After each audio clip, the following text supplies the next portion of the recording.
Okay, I'm here with Robert Scoble, who's just finished a tour of China. Yeah. Please tell us, what have you learned in this tour? We're here in Hong Kong, the FCC. Where did you go in this tour? Well, first of all, what's the FCC? Foreign Correspondents Club in Hong Kong. Yeah, we were out having a good time in Hong Kong, so you're catching me unaware. So. All right, so which cities did you go to? We went to Shanghai, Shenzhen, Wuxi, Wuxi, Zhou, Soju, Guangzhou, and Hong Kong.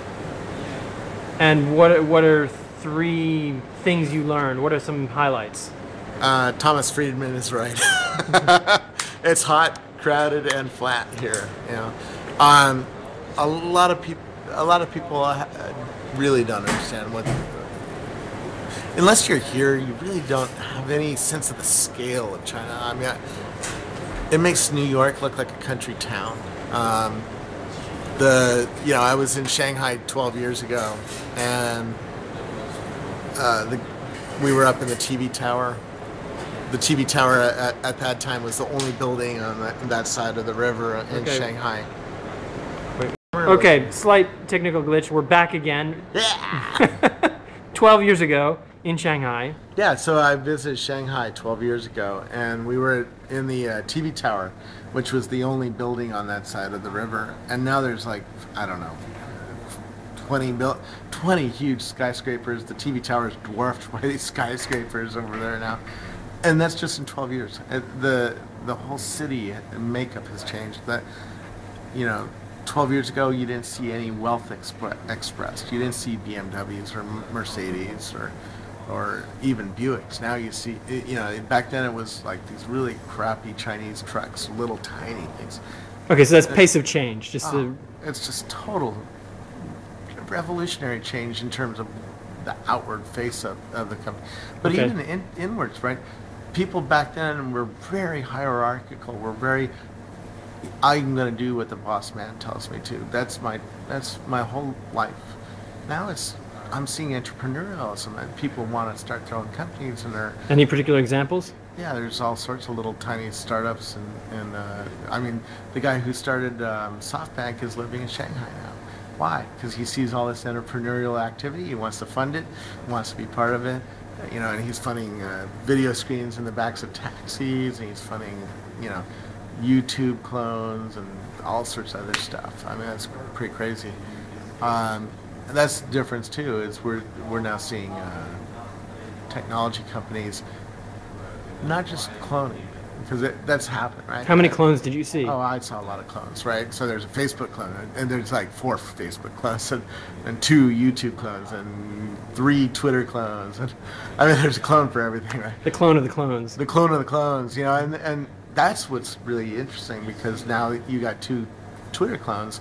Now they're competing against each other for business. Now they're going to start innovating, because one of them has to be better than the other, right? And that's how they're going to figure out it's not enough anymore to be just like the other guy. You have to be a little different, a little bit more flashy, or a little bit have a better feature set, or be faster, or have some differentiating factor that the marketplace recognizes as different. So back to the 3 things I learned. We've got a few already, but keep going. Yeah. A lot of people, I think, before they would visit Shanghai or China, would think that the number 1 problem is the Chinese censorship, the government censorship. The net nanny, the Great Firewall. We call it being harmonized. Being harmonized. Yes. Because you have to be in harmony with everybody else, and the bad sites, that talk about Tibet, or the porn sites, not harmonized. So we got to block those. And yeah, that's a significant problem, and it's going to be a significant problem. But I think a far deeper problem is the pollution and the global warming problem.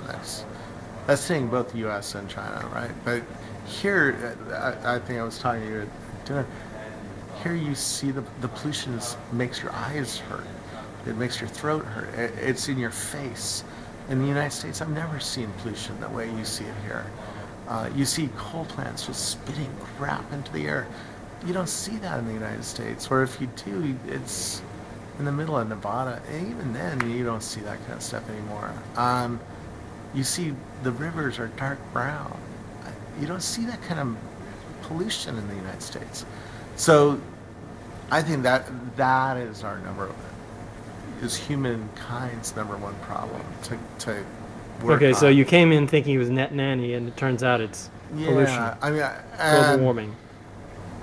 and that's a deep problem. It's going to be a 30, 50-year problem that, if we don't solve it, we're going to be underwater, and we're going to have huge starvation, and because our weather patterns are changing already, and areas that had rain don't have rain. Areas that don't have rain all of a sudden have rain. So now you have flooding in places that doesn't have the soil to handle it, and our glaciers are disappearing. You see it. Go read Al Gore's book. You see it, right? Okay. Next striking thing.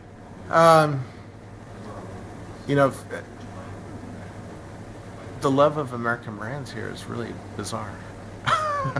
I mean, and you can't understand it until you walk down the street and you see a 7-Eleven and a Starbucks and a McDonald's and a Kentucky Fried Chicken, and then you might see a Chinese restaurant or something with a Chinese sign on it. And then you'll see another Starbucks or another. It's like, okay, love of American brands. It's like, have I left America? Okay.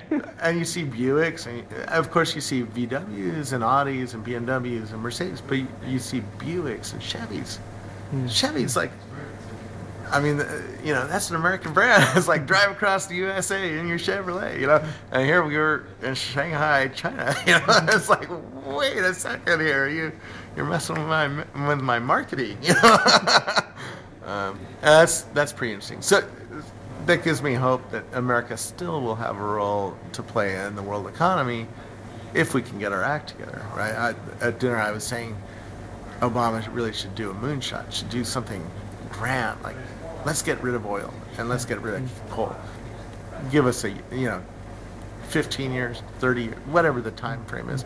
But set us a goal like that, like Kennedy did for getting the moon. We're going to the moon by the end of this decade.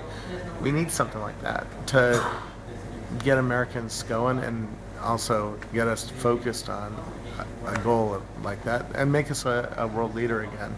Because I tell you, China is the world leader. Okay. It's not can we get one more out of you? Well, that's one more? one. China is the world leader. Okay, China's the world leader. Okay. That for a lot of Americans, that really isn't in their face yet. They're starting to get a sense of it with the Olympics, seeing that that was a big deal, but that was Olympics, They don't understand. This is the manufacturing economy, but now it's about to change from just being manufacturing to being design and being branding and being everything. And that means they're the world leader. They are the world economy now. And for an American, that's not a position we're used to being in. Being a second fiddle, or sitting back and watching somebody else doing the innovation, and somebody else doing the branding, and somebody else doing the engineering, and somebody else doing the manufacturing. It's a little scary. Okay. Excellent. Thank you very much.